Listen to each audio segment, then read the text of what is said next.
Hello, everyone. Welcome to our A Little to the Left stream. As you'll see, I'm here with my little child. I never wanted to have them on any video or whatever because they can't really consent to be here. But my partner was supposed to be taking care of them right now, and they are ill. So I just have to start the stream this way, and I think my partner will at some point come in here and relieve me. So hopefully it's not too distracting, and hopefully, everything goes well. Anyway, we're here to talk today about the concept of pretty privilege. And it's something that I think we've talked about a bunch in our kind of private chats between us and Nicole. And we're really going to dig into, whether it is a privilege at all. And spoiler, I think you can guess by where we're, headed with this, that we really don't think it is a privilege at all for multiple reasons. So maybe we'll just start by defining it. Kathrin, did you want to kick us off by defining what it is called? Or sorry, what it is about? Yeah, so pretty privilege is basically the assumption that people who are considered conventionally attractive by societal standards receive certain perks for being more attractive. And there are a lot of studies that show that people who are more attractive are perceived as funnier, smarter, more sociable, given more promotions. There's this thing called the halo effect, which is where it's essentially this idea that the kind of positive perception that people have as a result of someone's appearances, and which then leads to like them having more friends, or them being perceived as like better in many ways. And also I think when you look at like images of what is considered evil versus what is considered good in like biblical images, and also just in movies and everything, it's usually always that the unattractive character is also the evil one and the attractive character is the good one. And so there's a lot of assumptions or like privileges, I guess, that come with being perceived as more moral, being perceived as like a kinder, better, more like good moral human being, as opposed to if you're unattractive, you're considered more, I guess, associated with more being evil or bad, or just not as good of a person. So yes, essentially if you're seen as attractive, you're perceived to be having the upper hand in like many aspects of life. Yeah, absolutely. And you'll hear kind of like incel or MRA people kind of talking like it really, it kind of cuts across a lot of political spheres where, they will talk about how, basically women will only go for men who look a certain way. And then that means something, for them politically in terms of their anti-feminism. I think it crops up in a lot of different places and a lot of different spheres, and we're really excited to dig into it. So I think maybe we'll start with kind of interrogating the male gaze and also whiteness, because I really wanted to dig into like, what do we mean by pretty when we talk about pretty privilege, because people kind of take that for granted, but prettiness is different in a lot of different contexts. And in the West, we're really largely talking about, conventional attractiveness under the male gaze. And we've made several videos about the male gaze, so you can go check that out. We won't dig too much into that today. But this gaze, as we've talked about, is not only fat phobic, but also incredibly racist. And so I think there's a TikToker who was, I was reading about this phenomenon on TikTok where people are like, oh, is it pretty privilege or is it white privilege? Because a lot of times we're basically talking about, white privilege, thin privilege, and other things. Because obviously we know that our societal standards for beauty, and especially under kind of like the white patriarchal gaze, are rooted in being white or fair-skinned, thin, cisgendered, and able-bodied. So when we're defining pretty privilege, we really need to note that beauty is subjective, and it's rooted in our society in Eurocentric beauty standards. And so often the features that resemble like white femininity are put forward as what are supposed to be pretty, such as thin noses, high cheekbones, etc. And then other features are devalued, particularly of other ethnicities. And so I want to read a little bit from Natalia Jafara, and we've linked her writing below. But she kind of really digs into this and says, why don't we just call a spade a spade? It's white privilege, it's thin privilege, it's cis privilege, and it's able-bodied privilege. It's not pretty privilege. So I just want to read a bit of this. So Natalia writes, my problem with the term pretty privilege is that it takes away from these real definitions that are rooted in systemic oppression. Because at the end of the day, privilege is less about whether or not you get free drinks at the bar because the bartender thinks you're pretty, and more about escaping the police with your life because you're white. Moreover, being pretty is not enough to make one privileged. A pretty trans woman will still face discrimination at the doctor's office for not being cis. Being pretty could not and did not save Black women such as Breonna Taylor and Sandra Bland from losing their lives to police brutality. Privilege is not inherently based on being conventionally attractive, but on whether or not your life is deemed valuable in a white, capitalist, and patriarchal society. And so I just really loved that that framing, because I agree that the concept of pretty privilege can really obscure a lot of systemic issues like race, ability, gender, and frame injustice or injustice around kind of this nebulous concept of prettiness, which is really individualized. Like it's kind of like anyone can be pretty, so anyone can have this privilege, which is really not the case. So I just think there's so many underlying real systemic privileges that go into what we call pretty privilege that it's probably more productive to just talk about those privileges instead of just, I just feel like pretty privilege kind of makes it seem like this kind of liberal individualist kind of a thing that anyone can achieve, when we're actually talking about a set of different privileges that are kind of bundled together. So yeah, I'm not sure if that made sense or if people are on board, but yeah. Yeah, absolutely. And I also think that it's interesting and just like a really insidious form of cultural imperialism as well, where the kind of imposition of white beauty standards and fatphobic beauty standards like across the globe in general. And like you see that in whitening creams that they might have in places like China or across Africa, or it was really kind of jarring when I was working in China and just seeing all the advertisements of like beauty products and just ads on the tube and everything were just completely looking like white women, but kind of Asian women, but with like a lot of surgery. And one of my friends there told me that it was quite common as like a gift on graduation for parents to gift their children like eyelid surgery, and which essentially just makes your eyes more like white eyes. So yeah, it's absolutely like obscuring, kind of calling it pretty privilege does obscure the underlying systemic oppression actually at play, for sure.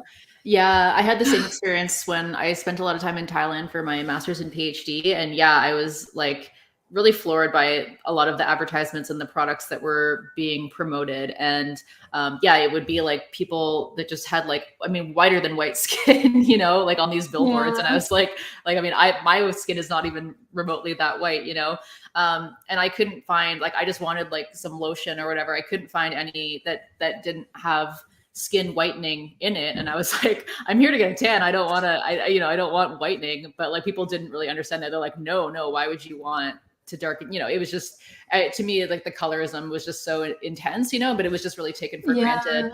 And also classism as well, because it's like the more tanned you are, the more you're associated with being a worker on the farm, as opposed to someone who can have a job indoors, which is generally more like middle classes and up. So yeah, I know. So I just think like there's so much history to colorism and white supremacy and privilege and things like that I don't know, when we call it pretty privilege, I think that we kind of take away from a lot of that and we don't really just name what it is, right? Yeah, And I also wanted to say quickly that I know some people say that, attractiveness is like what we perceive to be attractive is objective and like it's just personal to us, and beauty is in the eye of the beholder. But there are some great YouTube videos on like beauty across cultures, beauty standards across history, and you will see just how much they differ. Like in some places, being fat was seen or is seen as being attractive, and like big noses throughout time. Like most of the images of artworks of like portraits of people in the past wouldn't be considered as like conventionally attractive now, but were made to be really attractive for those standards of the time. And even in my lifetime, I feel like when I was at school, having like a bigger butt or like bigger thighs was like terrible, and we were always all like dieting to try and become as thin as possible. But then as I got into more university age, then it became like having thick thighs and a big ass was like really attractive. So just within our lifetimes, it can hugely change. Or I think in the past, like having like the big huge breasts and then like being super skinny, and I guess like Pamela Anderson type of like beauty standards, but then that has shifted now. So yeah, within like such a short period of time, it can continuously change. So even if you're technically winning at pretty privilege for like a short period of time, then within 10 years you can kind of be out of date or like less. Yeah. Totally. I just want to shout out Deadman. Oh, I can't click because I'm not the host. Anyway, Deadman Animations, hey Deadman, says pretty privilege versus the creation of prettiness, rewarding those who uphold and justify social hierarchy, 100%. And then Overthrow Media, hey BP, says nah, but there is face symmetry and there are intersections. Yeah, I agree. So they said a black trans woman that is considered attractive by more people will be treated better than a black trans woman that is considered unattractive, etc. And I completely agree with that. Like, so I guess we shouldn't say that there's nothing that you can gain in terms of being considered, attractive by conventional society. I think we're just trying to say that what is considered attractive by a conventional society is rooted in a lot of really gross stuff. And that a lot of times, like what we're talking about is really like a bunch of other privileges wrapped up in what we consider pretty.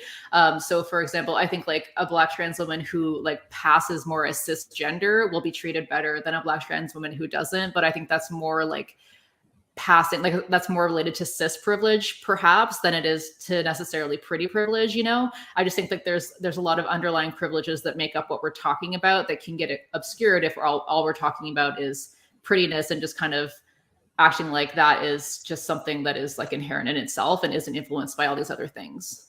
So yeah. Anyway, but yeah.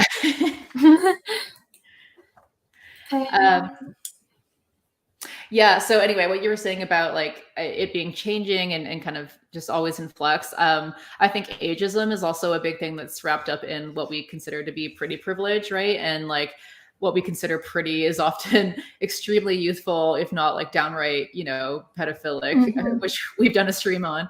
And so, yeah, like, as you say, like a lot of people, especially if they've grown up thinking that like, this is their value, is that their attractiveness to the male gaze, then they end up spending a ton of money, getting surgery, doing all these things to try and hold on to that youthfulness. But that can only take you for so far, right?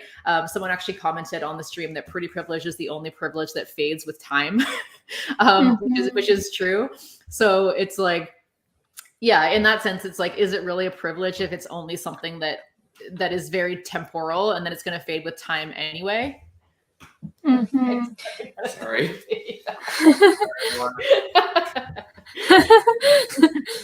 Hi. Yeah, so I think that that's a really good point, because I think that it's also really difficult when people start to value you on this basis, and like your value becomes your attractiveness to such an extent that but then if it's only like a temporary thing, I think it can be really difficult to develop values or like hobbies or like an identity outside of that. And I've seen that with a few people I know. One of them is like a model, and she finds it really I think like so much of her value and sense of self-esteem and worth is tied up to her attractiveness, because that's all that people ever sort of commented on, or that people ever sort of seem to value her for. And so it's really difficult for her to build an identity outside of being seen as like the attractive one. And I see her as being like more self-conscious about her appearance than a lot of people who are less conventionally attractive. And I guess part of it might be that because she's just learned to take up so much of her identity based on her appearance, it's really difficult for her to see herself outside of that. And then she has all these fears now about aging and all these things, because for her it will be removing like a core part of her identity.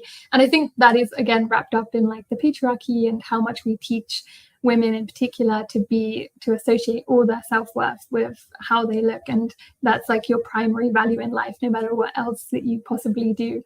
So it can be really difficult for people to not internalize that is like their primary identity, and if it's only temporary, then that's like a really jarring and terrifying prospect. Sorry, I was muted. Yeah, no, absolutely. And I think that's why there's such a big phenomenon, especially now. It's like people are getting like preventative Botox and things like that at younger and younger ages, like in their early 20s, like late teens, they're getting preventative Botox because they're terrified of aging. And Devin says, it's not always the case. Some people are looking pretty into their senior years. Yeah, absolutely. But again, then it's like, Tiffany Ferg made a video about this recently, and she highlighted this TikToker who was like, I'm not interested in aging gracefully, right? Like there's so much TikTok content of like really graceful, quite beautiful older women who are in their 70s or whatever, but they're always, incredibly stylish and whatever.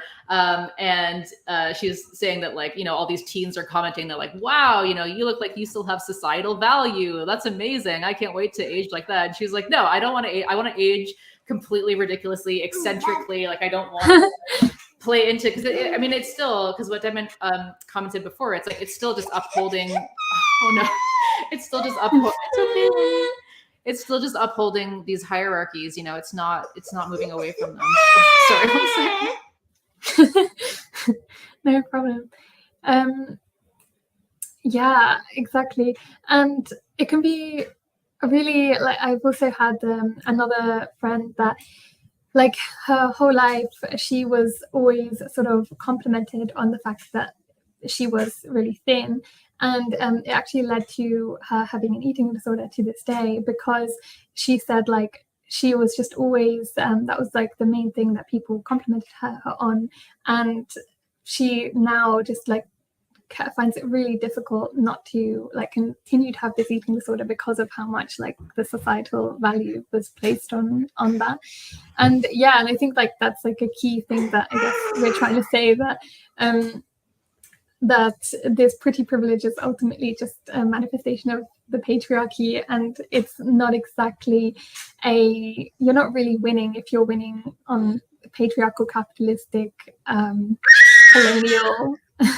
colonial kind of metrics of success, because you're just it just leads to greater objectification and like commodification of yourself, and all these like it's not, you're not deriving value from something that is intrinsic, you're just getting value from like these extrinsic measures. And again, we're not saying, of course, like we said at the beginning, there are definitely benefits that you get from being perceived as smarter and funnier and having job promotions and all of that. But at the same time, is it really winning if you're winning on at a like patriarchal capitalistic game? Yeah, and I think this is the point that we really wanted to underscore most throughout this entire podcast, is that, and I've made this point in other videos as well, that, winning on within these metrics is ultimately self-defeating, because you're playing into systems that are ultimately disempowering and that will disempower you, especially like the older you get and whatever, even if you maintain that kind of like senior beauty, you will be ultimately disempowered at some point, and it doesn't do anything to like change or shake up the hierarchies. So Natalia Javara again writes, furthermore, is being considered desirable in the white patriarchal lens really an example of privilege? After all, we have seen the way that fetishization of women of color, such as Asian women, for example, can lead to violence. We can even look back at the colonization of Africa and see that the way that Black women were hypersexualized and thus dehumanized by their colonial overlords. It is clear to me that the idea of being desirable in a patriarchal society makes one vulnerable to violence, and women of color often bear the brunt of this. This is like the worst scream I've ever done. My partner was like, "Don't worry, like just hold him for a minute, and I'll come get him." But he's having a hard time. Okay. Would you like me to continue reading? Yeah, actually, here we go. Okay. So she says, as a woman of color, I know firsthand what it is like to feel inadequate for not living up to Eurocentric beauty standards. The struggles. Do you want to read it, Kathrin? Yeah.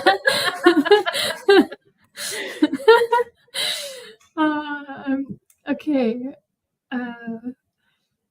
Sorry, I don't know where we got up to. So okay, I'm just gonna start from the beginning of that paragraph.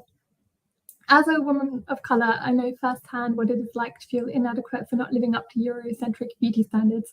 The struggles that marginalized people feel for not being white, thin, cis, or able-bodied are valid and deserve to be discussed in much more nuance at large.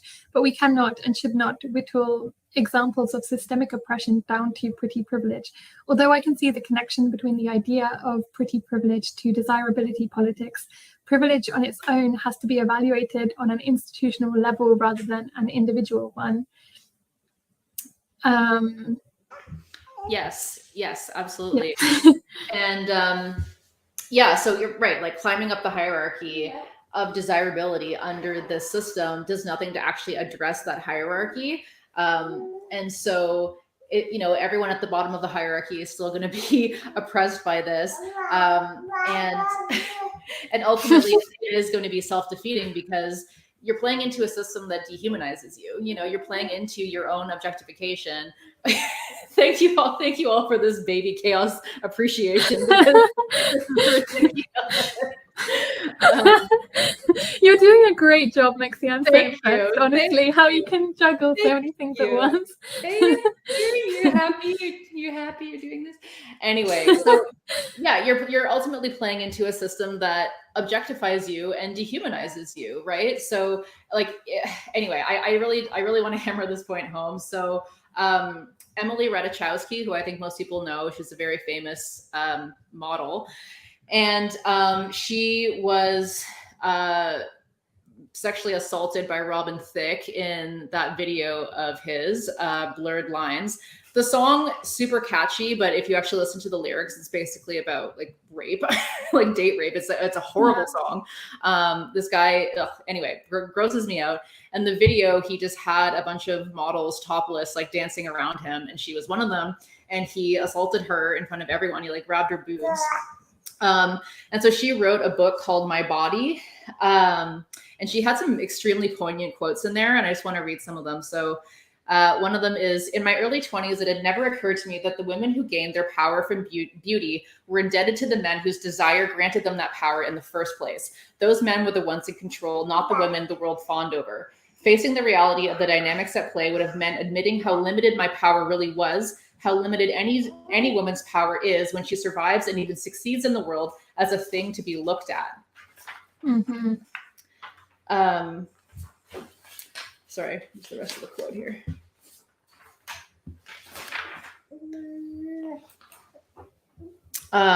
Sorry, I've lost the rest of the quote. Do you have it, Kathrin? Yeah. With that one gesture, Robin Thicke had reminded everyone on set that we women weren't actually in charge. I don't have any real power as the naked girl dancing around in his music video. I was nothing more than the hired mannequin. I felt objectified and limited by my position in the world as a so-called sex symbol. I've capitalized on my body within the confines of cis heterocapitalist patriarchal world, one in which beauty and sex appeal are valued solely through the satisfaction of the male gaze.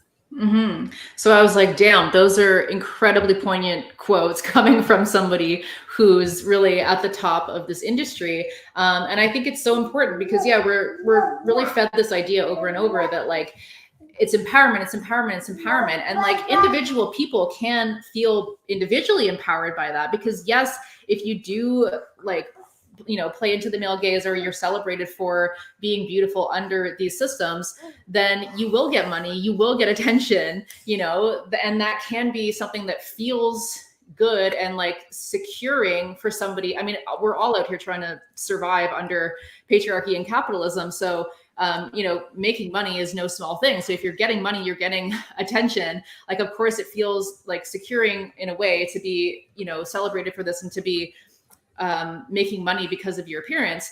But I feel like, a lot of people have talked about this idea of like self-objectification to make money and to get famous and all this stuff. I feel like it is ultimately self-defeating because you might feel individually empowered in terms of like money and fame or whatever, but you're playing into a system, like a disempowering system that is ultimately going to be disempowering for everyone, and including yourself eventually, right? And I just don't think we can talk about empowerment when we're talking about just individual people making money, like I don't think, again, how can that be empowering if the systems are not really changing and you're just kind of scrambling for a position within disempowering systems? And, ultimately you're getting there by your own dehumanization, because it's like just like a side of a coin, right? Like, so people will admire you, I guess, for being beautiful. But really there are a lot of people are just objectifying you, and objectification is by definition dehumanizing, right? So playing into your own dehumanization, I don't know. in my experience, it's been a losing battle. So I just want to put that out there. That it's really not what it seems. And I just really appreciate these quotes from Emily Ratajkowski, because I think she's been there, she's seen it all. She's like one of the biggest sexist symbols in the world, and that was still her experience. This is total chaos. You're doing a great job, Mexie, really. I don't know how you speak so articulately with a baby all over you. That's okay. Would you be able to, can you just unclick the comment just so... oh yeah, sorry. I've been trying, but I'm not really sure how to get rid of it. Because it's... You just re-click on the comment. You just like scroll up and click on it. Yeah, I'm clicking, it's just not going away. I need to scroll. I'll scroll up to... Okay, yeah, I understand. Okay, thanks. There we go. Yeah, and I wanted to highlight Dead Man Animations said, importantly, patriarchy here is about how the men who own the means of production define who is valuable, which is then perpetuated. And I think it's a good point, because it kind of reminds me of like a puppet master with the strings, and like you might technically be in the show and like being admired or celebrated or well paid for what it is that you're doing and seem to have success, but you're still like constantly at the whims of like the puppet master, who's like kind of forcing you to play at his game and like follow his rules, and he can at any moment decide to like get rid of you and decide that like, yeah, you are to be replaced, or any of these kind of things. And I think also it kind of reminds me of how I think about success, like financial success, or like success in the workplace, or I don't know, any of the kind of success under patriarchy, capitalism, any of these things where maybe like we are successful by the metrics of society, but then are these people actually happy? Like a lot of the richest people in the world, or like the people who are quote unquote have made it, often it's through like losing so much of their sense of self, having to sacrifice so much of like what actually makes their souls happy. And again, it goes back to this idea of like extrinsic rewards versus intrinsic rewards. And I think that's also part of the losing game of a community male gaze, where you might have a lot of extrinsic rewards and like technical success, but like how much of yourself are you destroying and mutilating in the process of getting to that point? So yeah. And not even just like psychologically mutilating, like how much of your physical body are you having to mutilate? Because oh my God, the amount of, I don't know if I know any women without some form of eating disorders that they've had in their lives, or some form of like self-destructive kind of behaviors based on their beauty or surgeries, or not that I'm like judging surgeries, but you know, having to conform to these standards and like having to have surgery. I don't consider that particularly, I mean, obviously surgery is different, but yeah, when it's just about appealing to trying to make yourself more attractive based on these standards. So yeah, I think that's a great point, Reed, like owning the means of production. And I think that's why like the realization that Emily Ratajkowski came to was that like just saying like I was just the hired mannequin, you know, because like I was not in control of the situation. Like I was just hired to do this, and then I was treated as if I was just an object hired to do this thing that like maybe I wouldn't have chosen to do outside of this, like just wanting to make money here, you know. And so, yeah, and I think for Harriet, I loved her video called WAP and the Spectacle of Sexual Liberation. And she talked about that in that video. Actually, we'll link it below. I think it's a fantastic video. And she really talks about that, like in the music industry, about how like we're always kind of talking about artists themselves and talking about like, you know, their sexualization or their not sexualization or whatever, kind of forgetting that like the majority of the time, like they're not necessarily choosing what they're going out there and wearing or what their image is going to be. Like their record label, they're producing, you know, there's other people deciding that are usually men, you know? So yeah, we really do have to understand that like, it's all within a system that is ultimately not, you know, there for our liberation. And so, yeah, definitely something to consider when we just keep repeating ad nauseum that like these things are empowering without actually talking about like what that even means, you know? And yeah, if that's the only way that you're able to win, it's like the only way you're going to be in the music video, if you're going to succeed at like wanting to be an artist in any way or like an actor, is by appealing to these things. And that sounds like incredibly limiting to me rather than something that is like a privilege. I also think it's also talking about the violence is also important, because I think it's a bit controversial, because I don't know what the research says about who experience, like whether attractiveness actually correlates with more violence. So I'm not really sure how to think about that, but I would imagine that the more that you appeal to like conventional standards, the more susceptible you are to stalking, harassment, sexual abuse, violence, like all of these things. And I will also, just from personal experience, I feel like the more that I adhere to and standards, the more that I feel objectified and dehumanized, and the more harassment I experience, and the more like I dress in a more conventionally attractive way, the more harassment I experience. And someone wrote in the comments as well that their sister would like deliberately make themselves more unattractive in order to avoid sexual assault. And I think these sort of things are quite common coping mechanisms, just to avoid being like seen as a piece of meat and have your whole humanity stripped of you. And then on top of that, when not just the violence, but I think you also experience disproportionate victim blaming a lot of the time because of the type of thing that you are wearing. Or like if you're attractive, you're often seen as like, oh well, that isn't really assault.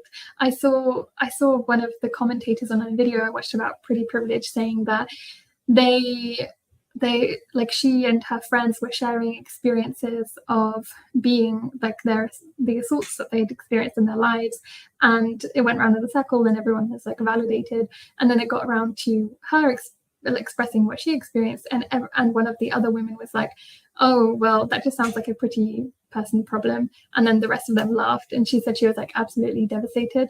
And I think it's that kind of dismissal of your experience a lot of the time, where there's maybe even like some sort of jealousy on the part of other people at like wanting a certain attention because we're taught to want that kind of attention, but even though it's actually incredibly dehumanizing. And we can even like, we can want our own. Like there can be a sort of, even when I have been assaulted or harassed or where catcalled and stuff, there's been a part of me that has felt like kind of flattered by the attention, even when it was actually like incredibly harmful, because we're taught to see it as a compliment. Like even when I was a kid, like content warning for just like a brief mention of CSA, but even when I was like 8 years old and had those experiences of CSA, I remember like part of me felt like good about it, like, oh, I was seen as appealing and attractive to an older man. This is like what we're so taught to aspire towards. And so I think part of the thing that can become dangerous about pretty privilege is that you start to kind of desire your own violence, like your own abuse, your own harassment, and like almost take it as like a advantage or a positive thing to be violated in that way. Mm-hmm. Those are such amazing points, Kathrin. And I just want to highlight Paul, who says you have to be incredibly insulated from the consequences of your actions to do a sexual assault while making a video for a song about doing sexual assault. So yes, absolutely. But yeah, I think that goes back to what Natalia said really poignantly, that like, yeah, can we really call it a privilege? Like, sure, if you're getting attention and money, whatever, because we lived in a patriarchal capitalist society where, I mean, that's the only reason why you would get attention for being conventionally attractive, is for appealing to the male gaze. So that to me says more about the society that would actually, reward something like that above other kinds of skills, or, compassion, or helping the world, or changing the world, or whatever. Like that to me says more about the society than anything. So yeah, you can get a bit of headway, but like you're doing it by playing into your own dehumanization. And as she mentioned, like there is so much fetishization that occurs that, as you said, can definitely lead to violence. And, your situation, as you mentioned, just having people not really fully internalize what they're experiencing, because they're wrapped up in these broader tropes about, what they're supposed to be valuing and what they're supposed to value themselves for. So yeah, I think those are really, really poignant points. Yeah, I think it can also, of course, go the other way, where I remember that Sonia Renee Taylor was talking about why, where the body is not an apology, your body is not an apology idea first came from, where she was, apparently it came from a conversation with a friend who, I believe it was because of a disability, I can't 100% remember now, believed that she can advocate for herself to use like condoms. And I love that phrase. And then in that moment, Sonia said like, oh, your body is not an apology. And yeah, it's kind of this idea of like the violence that you can kind of internalize that you are like deserving of because of your appearance, like not being like adequate enough to deserve to be treated in a way that like attractive people are, which is often, I guess, in the media and movies and stuff, it's like the attractive person gets everything. The attractive person is the one that is treated the best, and all these things. So there is like, obviously it can go the other way as well, but I do think there is like some disproportionate violence that you can experience for sure. I also think that there's like some intersections as well between neurodivergence and like violence and pretty privilege and all these things, because I think it can be very easy for autistic people, for example, to not understand like the nuances or like what the social expectations in a situation, and which can often lead to like these gray area situations where you don't understand that like your boundaries have been violated, or you don't understand like the like navigating the rules of like the current situation, which I've definitely found, like as an autistic person, found it really difficult to navigate sometimes, different people's advances and like trying to understand what is going on. And Yeah, absolutely. I think there's definitely overlap there. Overthrow media it says, sorry if I'm taking up too much space. You absolutely are not taking up too much space. But there's a lot of folks who are seen as unattractive that face disproportionate amounts of abuse and no one cares or believes them. Absolutely. Because I was just thinking about that in terms of like hogging, which is basically where men will go out and try to have sex with women that they think are unattractive, which to me is just the height of like patriarchal cruelty. Like, why would you even do that, And it's honestly like they're just doing it at the expense, like, because they think it's funny to have sex with someone who is considered unattractive, which is so disgusting. And yeah, there's untold abuses. Like the thing about pretty privilege is that like, if you do check these boxes, right? Like if you do have white privilege, you do have cis privilege, you do have able-bodied privilege, you do have class privilege, then you are going to be treated better than somebody who doesn't have those things, right? So we don't want to minimize the horrific marginalization and abuse of people who don't fit into these things. I think we're just trying to say that these are the real privileges that are kind of underlying pretty privilege. And B, that like there's this idea that if you make yourself attractive under this system, then you'll avoid violence, which I don't think is the case. I think that like these systems are violent no matter who you are. And I think this always comes up. Yes, especially houseless women and sex workers, absolutely. But yeah, I think this comes up a lot whenever we see like a really attractive singer like Beyonce or Halle Berry. She's not a singer, but just really attractive, famous people who have been cheated on. And then everyone's like, oh my God, like they could be cheated on, and it's like, yeah, because it doesn't matter, right? Like people think that you're going to be insulated from violence. If you are attractive. And I don't think that's the case, right? And I mean, it is the case, like if you have white privilege, you will be insulated from violence that comes from the police. Like you will be insulated from violence if you have cis privilege, like you're going to be insulated from violence. But I don't think it's necessarily just because of attractiveness or unattractiveness. I think it's kind of these other privileges that make up pretty privilege. And the idea that like, it's all roses and rainbows if you're attractive, I think is just not true. Like yes, you probably will have more money and attention, but like I don't think you're insulated from violence, and I don't think that ultimately it's something that's going to be fruitful for you in the long term.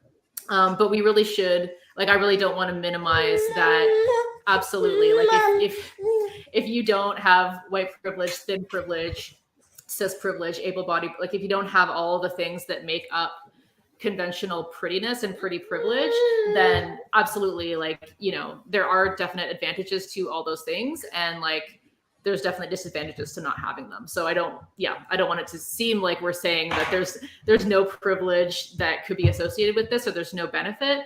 But yeah, I think that across the board, these systems are extremely violent, and like patriarchy, it doesn't really care if you're an attractive woman, like you still will face sexual violence, absolutely. So yeah.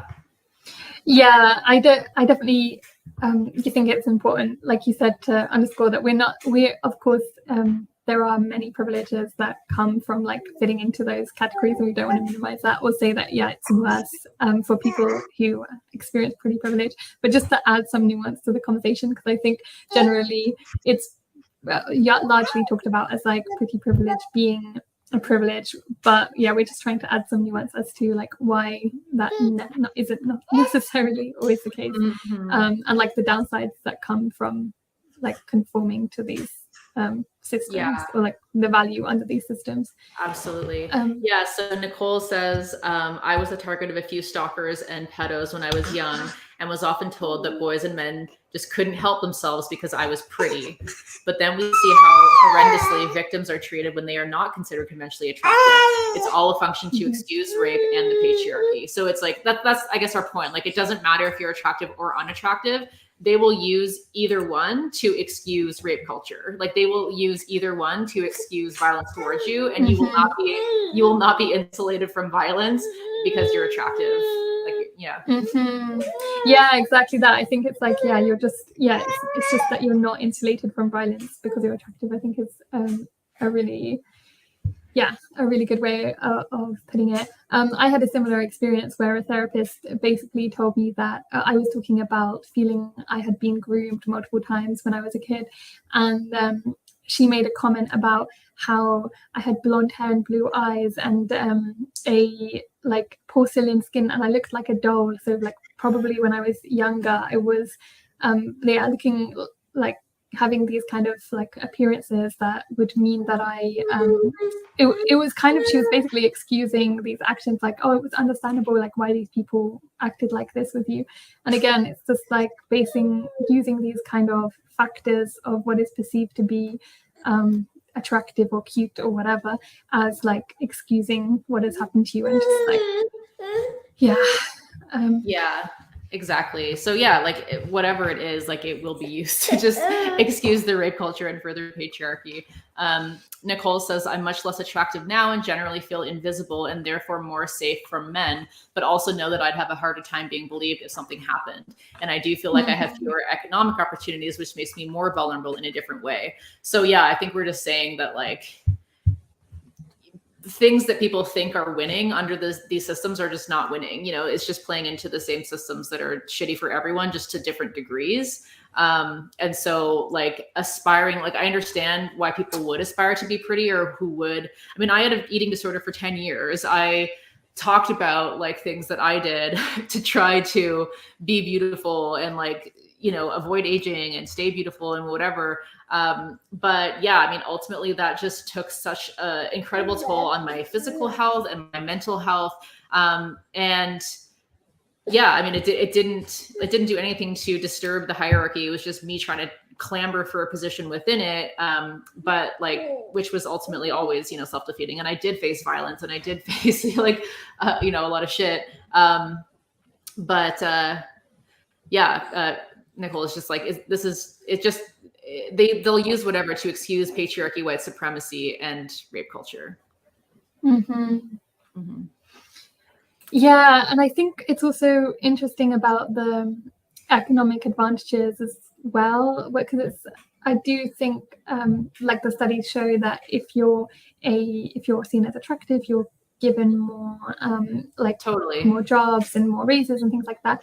But I also think that can be a flip side where beauty can become a liability because it's associated with incompetency. So there's often like the tropes of like the dumb blonde, or someone I wrote somewhere about how there was like in an article about this incident where they were seen as like, oh, your attractiveness would be too distracting for the other people in the business, and it would cause problems with like this male dominated business if there's like an attractive woman who's part of this group. And there's sometimes like the associations that like you see in movies a lot, where it's like, oh, they're really attractive, but they're also like a bit ditzy, or they don't have much going for them like at all. Whereas the intelligent character is often like nerdy with glasses and more, I don't know, just like less like conventionally attractive.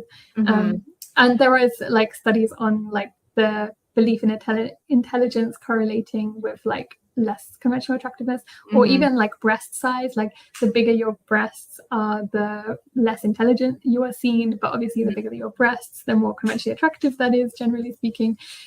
So yeah, there's some nuances there as well where it can be like a catch-22 as well. Thanks, opting out. And cheers. I completely agree. I just wanted to say again that Nicole says that, you know, we see this playing out when we look at the treatment of beautiful women who have come forward about abuse or violence, like Amber Heard or Megan Thee Stallion. Just 100%. And I mean, I think the economic opportunities and like, you know, that's absolutely true. I think I saw a poll recently where people were asked, do you watch people on YouTube? Like, are you more likely to watch someone on YouTube that you think is attractive or not? And it was, most people were saying that they watch people who they find more attractive on YouTube, you know? And so that's definitely going to like if they have Patreon or whatever, it's definitely going to translate into more economic opportunities. But as you said, yeah, then it becomes a liability because as soon as that fades, or whatever, like you can't hold on to that forever. But I mean, it shouldn't be. I guess we should mention that like there definitely are economic opportunities associated with that. Like, and you think about like like white tech bros who are more attractive, like they just walk in and they can command anything, right? So yeah, that is definitely a thing. But as you said, like there's kind of two sides to it. Yeah, and then there's also like the cost of upholding the pretty privilege as well, with like the amount of money it goes into to looking conventionally attractive. It's often like requires like surgeries and like so many products and commodity. Yeah, I guess that being said, of course, like people who don't have pretty privilege also have to spend a lot of money in order to conform to like standards. So it's not necessarily the same. Yeah, but I mean, but that's another good example of how it's like class privilege. A lot of the time, we're talking about class privilege because you think about like Jennifer Lopez and like just people who are in their 50s who look amazing, right? And it's just like it's not that they're just inherently better people; they're just super fucking rich, Like if you could do all the stuff that they were doing, then like you could probably look like that too, right? So yeah, it's again like, are we talking what privilege are we actually talking about? Because it's all wrapped up in pretty privilege, but it's a lot of other stuff. And Nicole said, there's an algorithm literally shows you fewer people who are ugly or poor looking, and prefers white over anyone else. Yeah, and that's absolutely true. And again, I think there are like some double standards there as well, where like I think it's less necessary for men to be conventionally attractive on YouTube in general in order to be seen, like, whereas and I think a lot of it is also about the stuff that you internalize as well, because it's not just about like externally, but maybe if you're less conventionally attractive, you internalize that you're not worthy of being viewed because we're only used to seeing like attractive people in the media and on our screens. So you think that you're not like worthy of being seen in general. So it can be, it's really difficult. Mm-hmm. Yeah. Someone talked about mentioned the halo effect, and it's basically like the positive perception people have of you because of your attractiveness, and there's also this thing of the reverse halo, which is where when people are aware of the halo effect, they then go the other way, where they think, oh, you're only successful because you're attractive, or you only you only have friends around you because you're attractive. And then people sort of overcompensate by going the opposite way and then seeing you as less competent, less interesting, less likable, etc. Because I think most of us are sort of aware to some extent of like attractive people and like the associations that come with that, so we can often sort of go the opposite direction. And I think that's also feeds into this idea of like the kind of relationships that like people who conform to conventional attractiveness have, because I can imagine that sometimes it leads to jealousy. People talk about other women treating you more, in seeing you as like bitchy or stuck up, or like you're full of yourself, and like you're not nice to anyone, and all these things. And so I think a lot of pretty privileged people don't end up having that many friends or close friends around them, and might experience like jealousy from other people as well because of their attractiveness. And so it can have some negative effects, or even it can be difficult to know if like a man is friends with you because they actually want to be friends with you, or because he wants to sleep with you.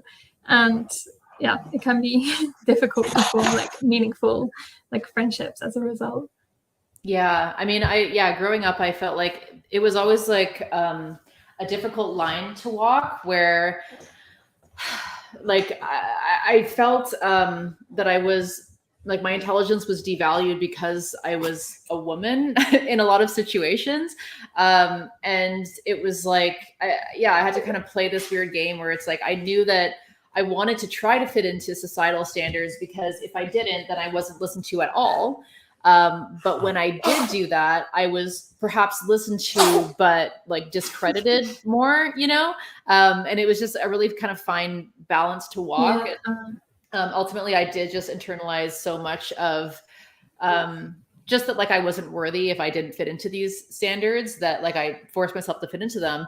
But then, yeah, I had my mental health was just like in the toilet for so many years. And in my relationships, absolutely. Like I felt like I just could not, I could not move away from this intense eating disorder that I had, because I was like, well, this person likes me because this person likes me as I am now. And if I was to change, if my body was to change, I don't think that they would see me the same way, and it's definitely, it is really, like it gets into your head in a way that's just like really damaging. And, there's just in a way that's just so totalizing. Like you just can't, I just couldn't see out of it for so many years, and then finally you kind of age out of it and realize that, it's not worth it. It's not worth the damage to your health, to your mental health, and all the rest of it. And that, like, I want to find people who are not going to objectify me or who are actually going to care about me for me.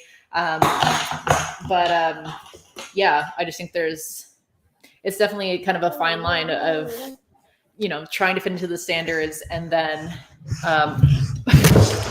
sorry.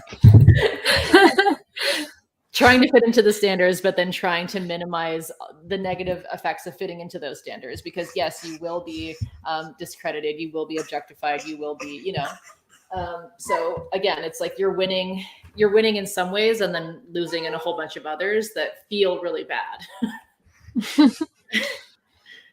Yeah, absolutely. And then, what happens when the people mostly in your life are only there because they see you as attractive? And then, like, how often have we seen that happen with, like, couples who are, like, they have a very conventionally attractive wife, and then they are easily replaced like 10 years younger by a younger model.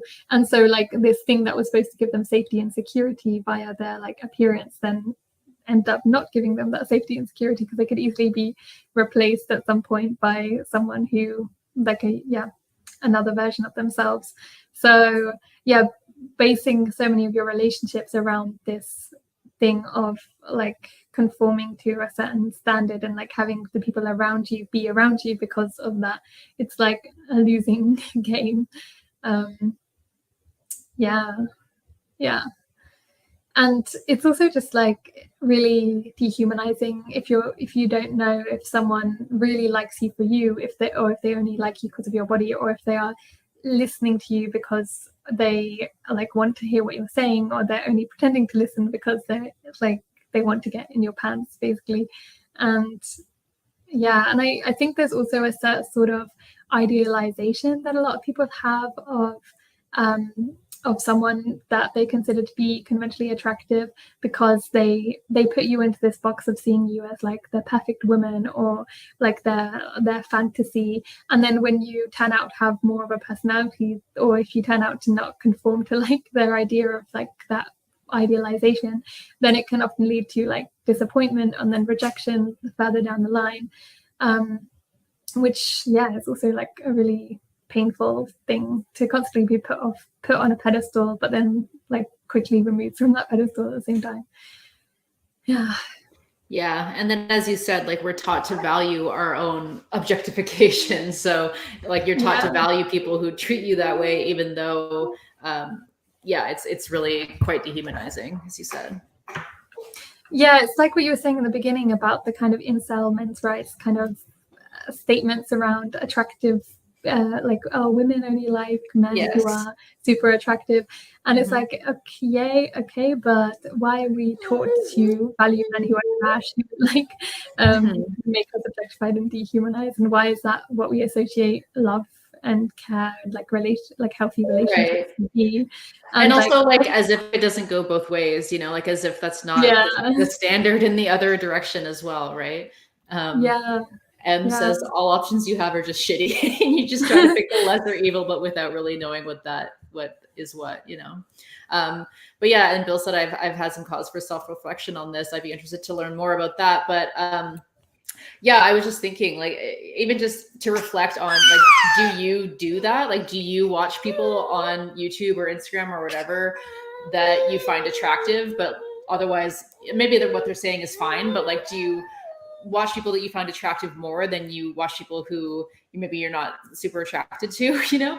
And does it matter what they're saying? I don't know, just to reflect, like, how do you actually participate in upholding a lot of these systems? And what is the reason for that, you know? Yeah, and also, do you believe like your life will sort of be over after a certain age of like 30 or whatever, which is partially also because of ageism in general and like what we always taught about your, yeah, like what is the most important period of your life and the images that we see, etc. But yeah, I think it's generally much more common for women, I think, to internalize that like life is over after a certain point because you no longer are seen as conventionally attractive. So I think it's also about decolonizing our own minds as to what we perceive to be like the valuable aspects of our own existences, and when we feel like we have expired somehow, and like how to get ourselves to no longer think in that kind of way.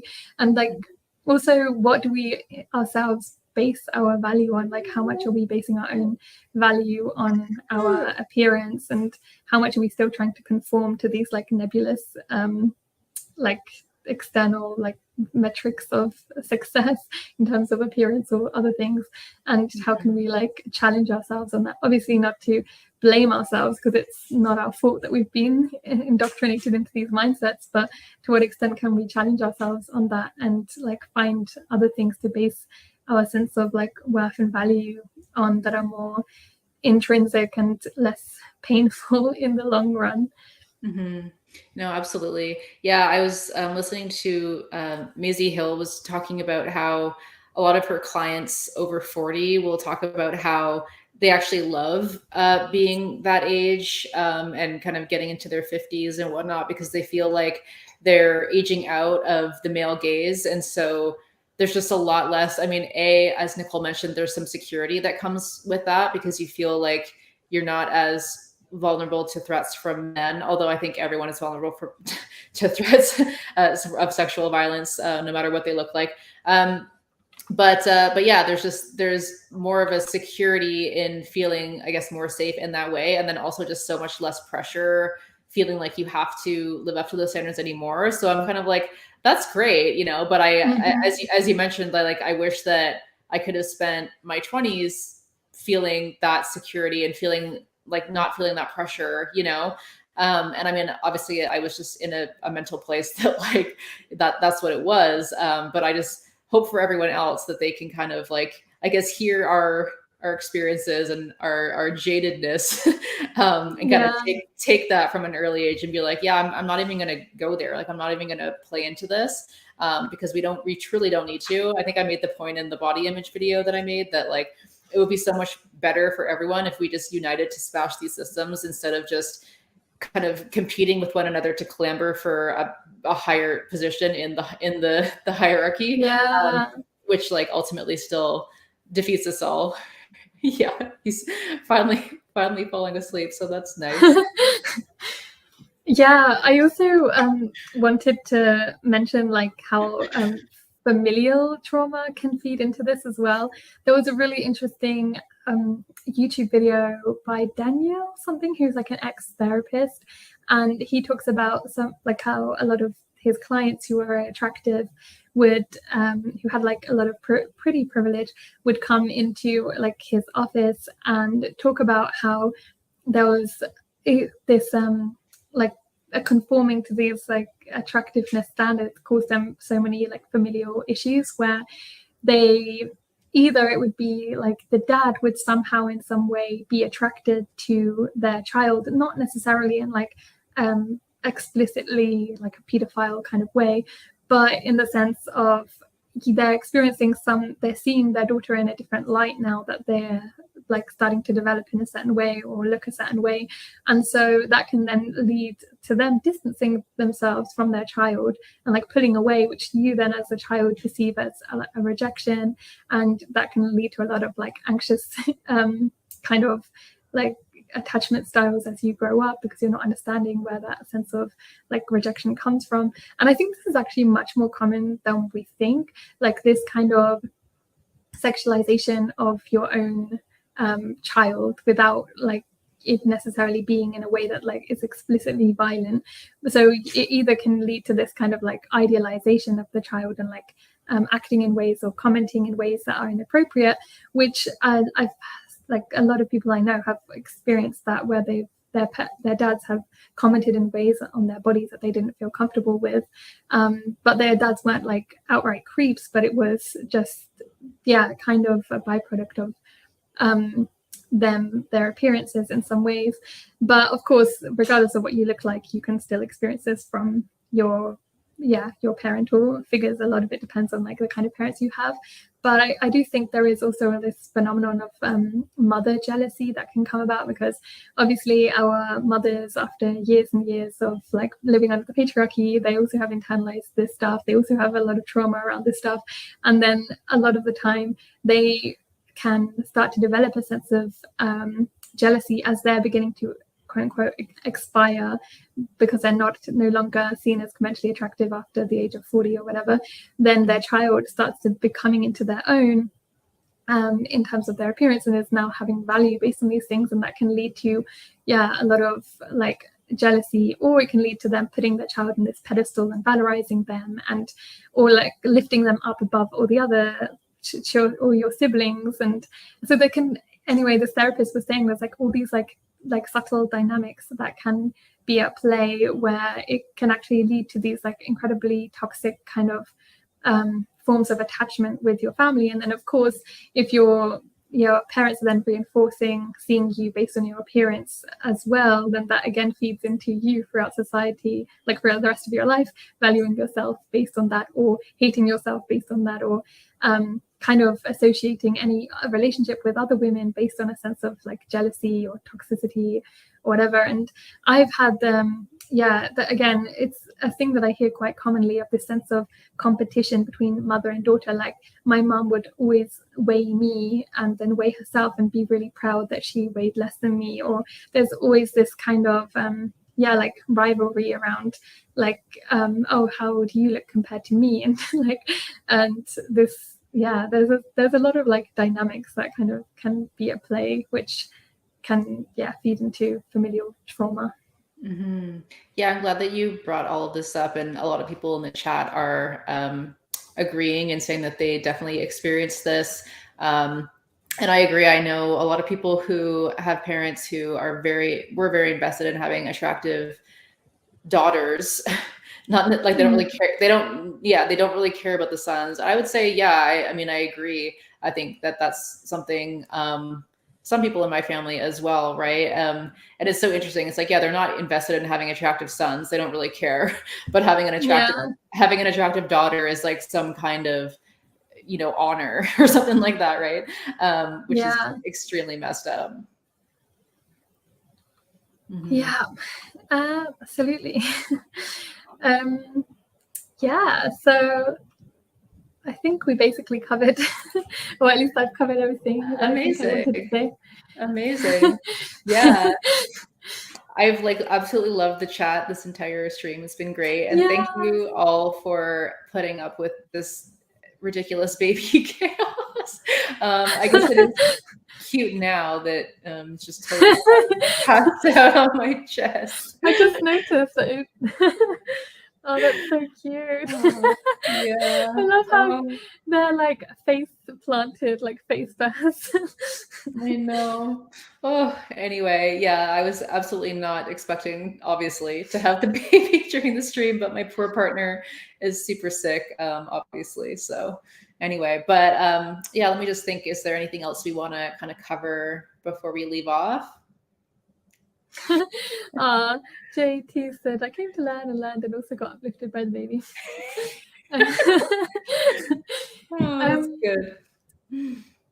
Yeah, I guess just to finish, I mean, I think we've said it all, but yeah, basically it's nuanced. Yes, there are some privileges that come absolutely that are like objectively measurable by studies and everything, but it's not. I think we just wanted to add the nuance, say it's not that simple. There's like, it's kind of a losing game by winning by societal standards of like beauty, and also like oppressive standards of success in general, and these things are based off of ableism, transphobia, capitalism, patriarchy, all things. So yeah, we can't like let pretty privilege obscure the underlying systemic issues that are at play. And yeah.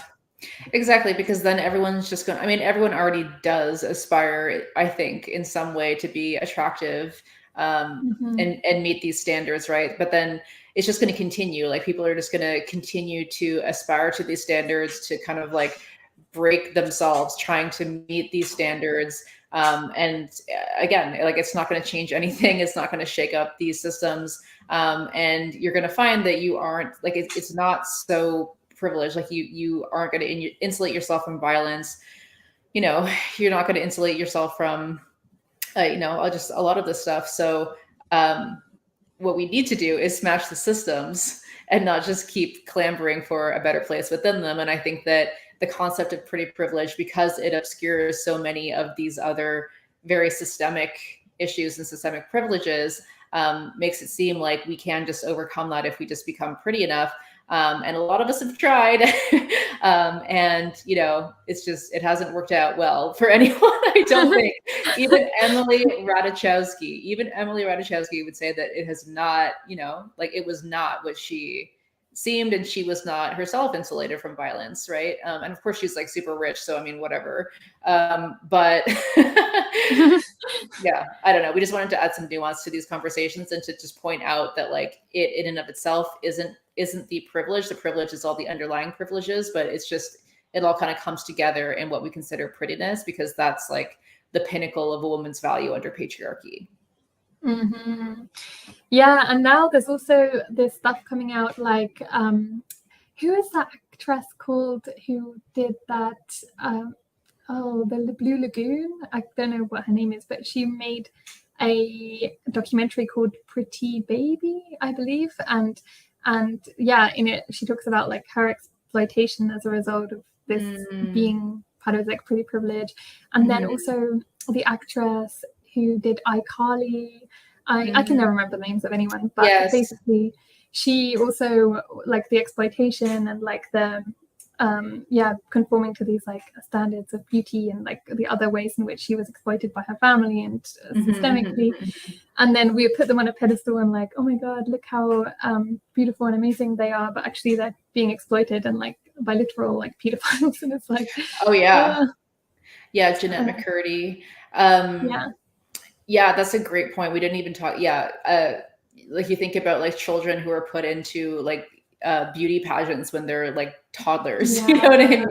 And just over time, you know, a lot of young stars. I just watched all these deep dives and stuff on YouTube about all these stars from the 2000s and the 90s who were just viciously exploited in plain sight. Like we all just watched it happen. And it was just super normalized. And a lot of that was because of their looks, you know, at a young age. Right.